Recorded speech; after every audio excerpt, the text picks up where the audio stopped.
So when you came to Russia, you have to tell a story about proposal. So I spent 9 hours on the plane practicing how to ask somebody to marry you in Russian. And Say it in Russian, please, because he couldn't catch it from the very first time. Вы хайди за меня замуж. Yep, yeah, you did good. I'll never forget. So I'm practicing. And then I screwed up on the visas and I had to spend an extra night in Houston, but that's another story. And so I got off the plane in Minvodi, and I seen Lesia jumping up and down. From the bunch of people, I just seen your hair bouncing. And I've never seen anybody so happy to see me in my entire life. Just never in my entire life. Still happy. Yeah, still happy to see me. I do. And my heart I was just full. I was content. I thought this is the most wonderful person in the world. And I seen you and I went to you and I got emotional in the parking lot and I couldn't wait to ask because I thought I'd forget how to ask. So I said, stop here first. So at the, how romantic is that? The parking lot at the airport. And I got her ring out and I got on my knee and I asked her to marry me. And I think she was just in shock. And I don't know. Yeah.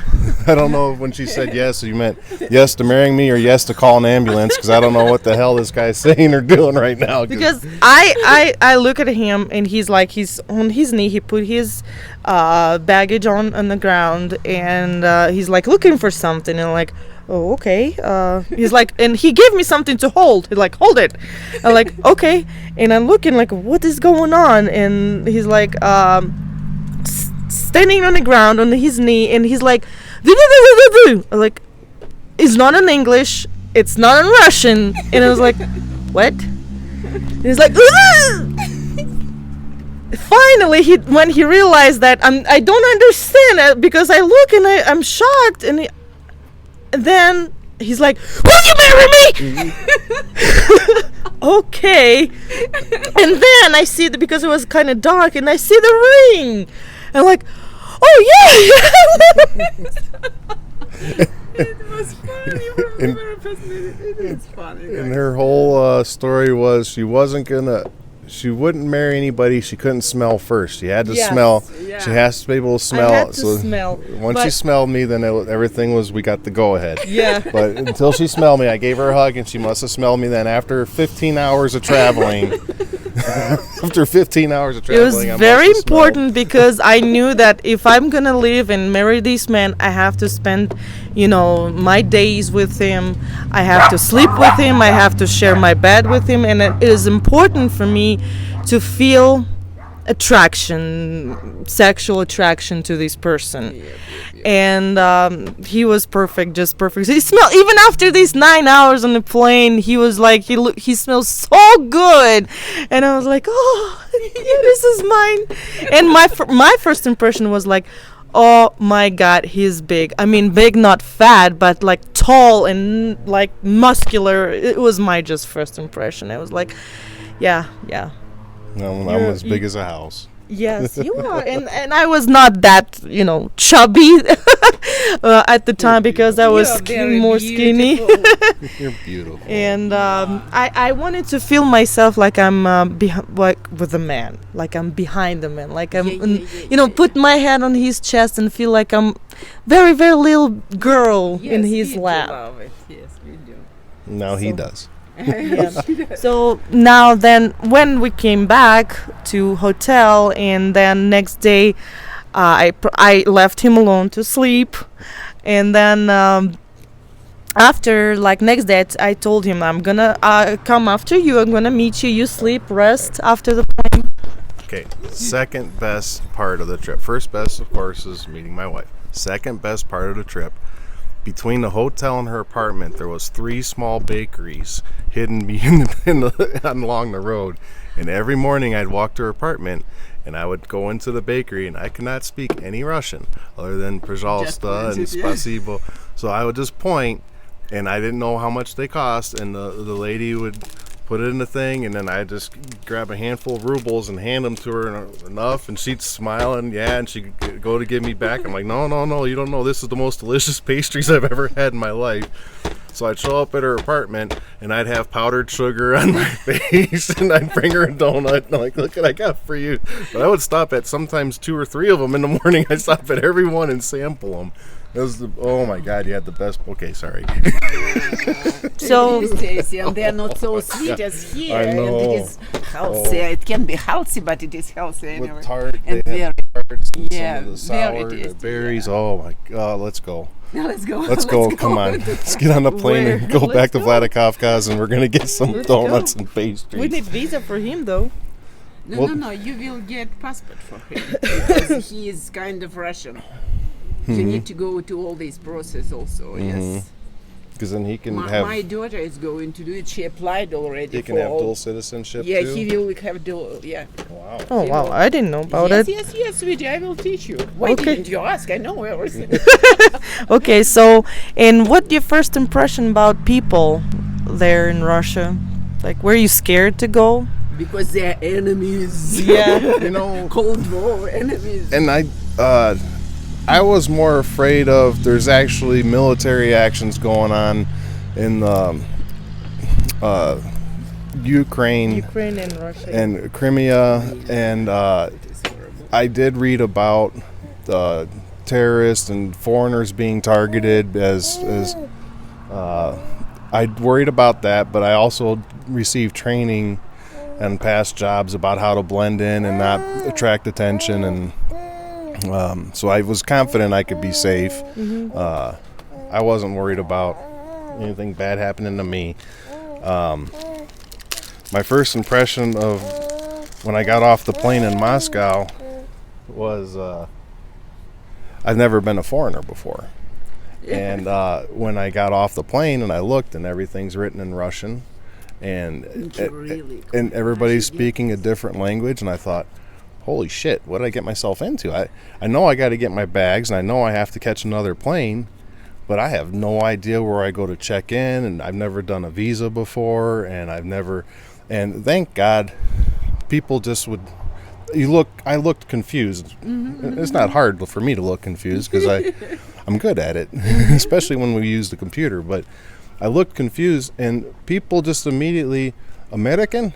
Yeah, and they would, even if it was just a little bit of English, they would point this way and help. And I was like, wow, this is, because I mean, New York airport, hey, forget about it.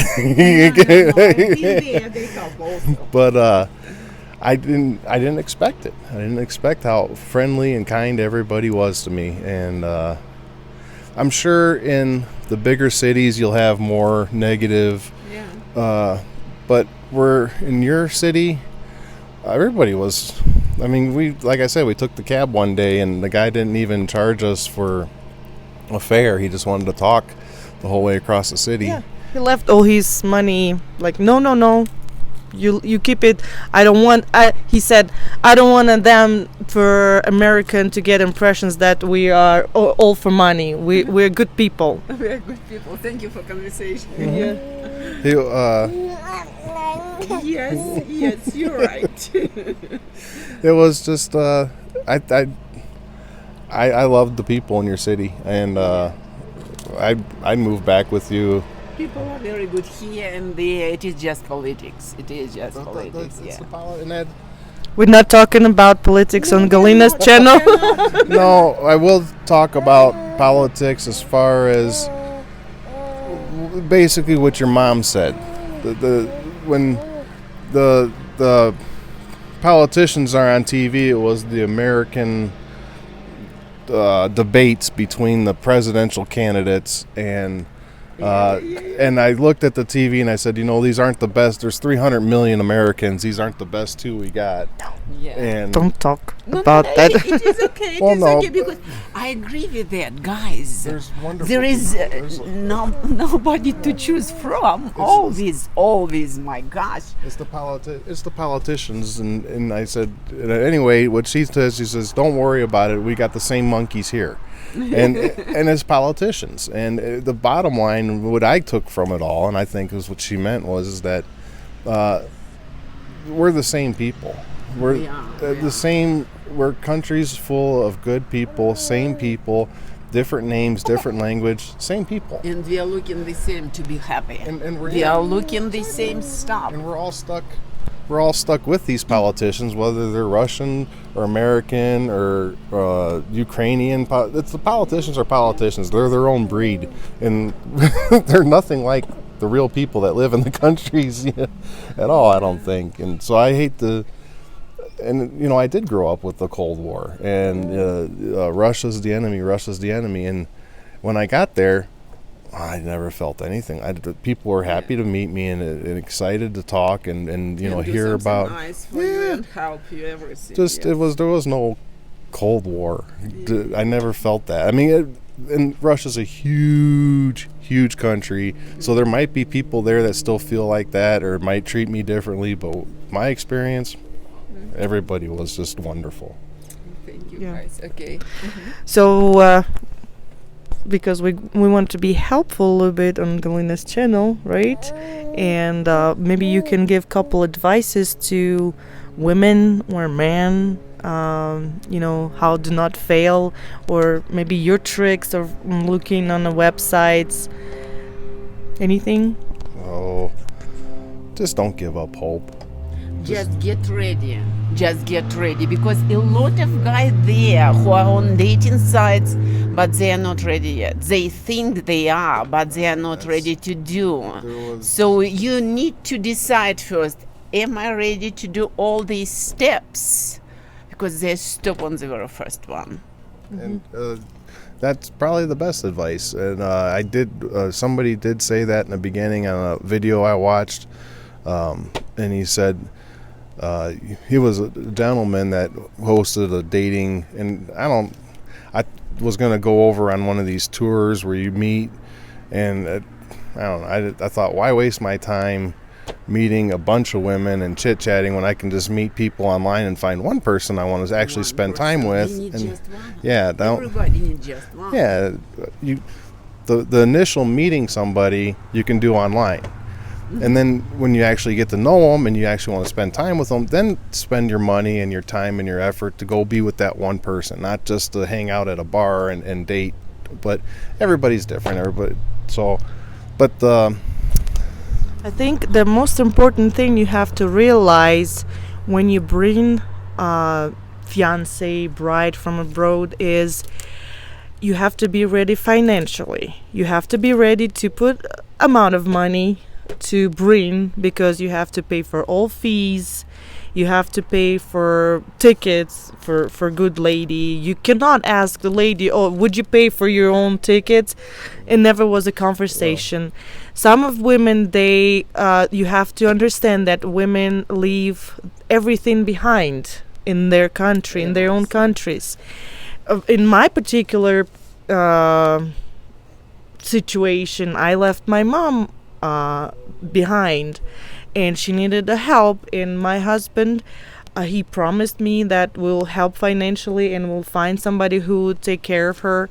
And for till the day she died, he kept his word. He helped. We struggled a little bit with finances at first when I came, but he never told me like, hey sweetie, I don't have money for your mom this month. Never. We used to send her money every month as usual, and also this is paperwork, and you have to realize that you might struggle with this. You might it's difficult to go through this paperwork, and it's actually, I think, is kind of like maybe a challenge for a couple. It's your first test. First test, and I think that the process itself weeds out the people that aren't serious. And to get back, I wanted to say about get ready. Get ready. As a man, to any men out there, you have to have your life in order. Don't don't look for a woman to get everything together for you. You better have the best you can, have your life in order. If you're divorced, if you have children, you think about it from somebody else's perspective. Don't drag a lady from another country across the ocean. Don't drag her into a fight between your ex-wife and you. Don't drag her into a custody battle between you and your ex-wife or the children. Don't drag her into a financial mess where, I have no money, you have to work. Don't drag somebody. Be ready to be a man and take over and be responsible for it, because she was, and I'm sure many women are in a position where they're packing their entire life up into a bag and jumping on an airplane, and they're counting on you to help them have a world, to provide a safety and shelter. And if you put yourself in their shoes, that's what I would do. I'd close my eyes sometimes, if we were arguing or something, and I'd think, I'm like, my God, she has so much faith in me. I got to stand up and live up to her expectations of me. We do improve you, because when you have a right lady next to you, she gives you such a lot of energy to be more successful in life. Yeah, and I know about that on many, many, many families, because a lot of guys who brought their wife from my country, I do not know about other countries, from my country, a lot of them were in debts that time, and they are more and more successful and comfortable even not year, every month, and you can feel it in your life also. Yep. It just, you have to be ready, you have to understand, and I think the process itself weeds out the people that aren't serious. The process of talking on the internet every day, the process of applying for these visas and getting your paperwork in order, that's your first obstacle as a couple. And if you can get over that, and it doesn't mean that when she got here we didn't argue and fight. I remember for the first year we would start arguing. I'm like, please just don't go back to Russia today, because she'd get mad. She goes, that's it, I'm going back to Russia. I'm going back. Don't do that, ladies. Don't. Not everybody patient like my husband. And she'd pack someday would say, hey, you want to go back to Russia? Bye. She had her bag packed in the closet for a month at one time and was just waiting to go back if I said the wrong thing or did the wrong thing. So it was just, it became a joke between us. I'm like, oh great, here we go, you're gonna go back to Russia. Today. Not today. The first year it is very hard for everybody. Even you are from the same culture, from the same background. For us it is a little bit harder, but I always hear I'm ready to help, and I do consultation online, and I explain ladies what they need to pay attention on, what they do not need to, what they need to do. So I'm here for you guys. I'm here for you. Yeah, I think and the other thing for the men is to realize that this person is coming to you and they have an entire life they're leaving, so you better be ready to, like I told you when you got here, anytime Nick wants to see his grandparents, I have money to send him back to visit grandma and grandpa. If we could put him on a plane, I'd never want to separate him. Anytime he wants to see his dad, I have money to put him on a plane to see his dad. There's never a time when he's going to be stuck in America when he wants to go see his family. And yeah, I think be respectful to each other, and you have to understand, and you have to put yourself in somebody else's shoes and think like what this man feels, what this woman feels, and that's it. I think it's good enough. It is good. Thank you very much. Thank you for your conversation. Thank you for your hospitality. I feel myself so comfortable here. Good. Thank you for invitation. And they show me all this beauty around. I'm first time in Colorado, and I was on the very nice place yesterday, and we are going to go. And we are going to mountain to fish. My gosh, to mountain to fish. Never done that before, so I'm going to enjoy. Some more places. Thank you very much. Today is the best day ever. Today's the best. every day. Every day is the best day. And we happy together. We are happy together. See you soon. Bye-bye. Bye-bye.